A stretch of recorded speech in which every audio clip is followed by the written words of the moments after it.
Bill Roggio is a senior fellow at the Foundation for Defense of Democracies. Bill, Spain, Great Britain, not being the best allies right now. What does that mean? Yeah, this is a difficult issue for the Trump administration. I think the United Kingdom, it's a big disappointment. They've been our partner in every military operation since World War II. We supported them in the Falklands Island conflict. It's a sign of the times. This is the way Europe is going. This is why, I'm a supporter of NATO and the NATO alliance. But our partners have fallen down at times, and this is not just in the U.S. interest or the Israel's interest. This is in striking Iran's nuclear program. It's in the world's interest, particularly in Europe's interest as well. They would be far closer to the missiles that can be deployed by the Iranians. It's not surprising, but it is disappointing. And so we keep hearing stories also about these drone attacks, these cheap, deadly Iranian drones slipping through our defenses. How big of a threat are they?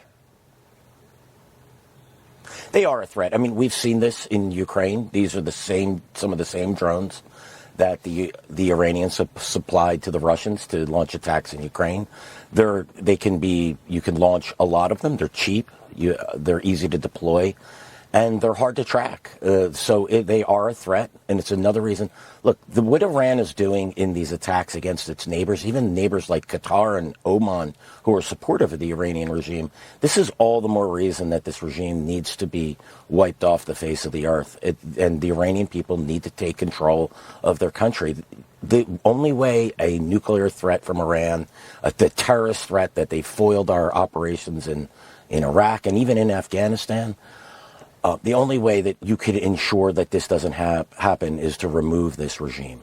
So we are, and we keep doing it every time they all get together. I hope so. And, I mean, how deep is this bench? Every time the remnants get together, we blast them out of the sky. Who's next? Well, Jesse, I could tell you this from tracking targeted killing operations against al-Qaeda, the Islamic State, who have far less resources and a far thinner bench than the Iranians have. These organizations persist despite persistent campaigns. I don't think there's a quick fix to this. The administration needs to keep their eye on the ball, keep targeting the administration. And there needs to be a ground game here. This needs to be the Iranian people need to organize. They need to fight the Iranian regime. They need to kick them out and take control of their future. This is my one concern about this campaign. I don't see a coherent ground game. I hope that there's plans in the work and that we're organizing this. I hope we have been, but I haven't seen it yet. Yeah, remember how long it took to train the Afghanistan army and all those people, and then they just disappeared? Hopefully the Iranian people have a little more fortitude. Bill, thank you.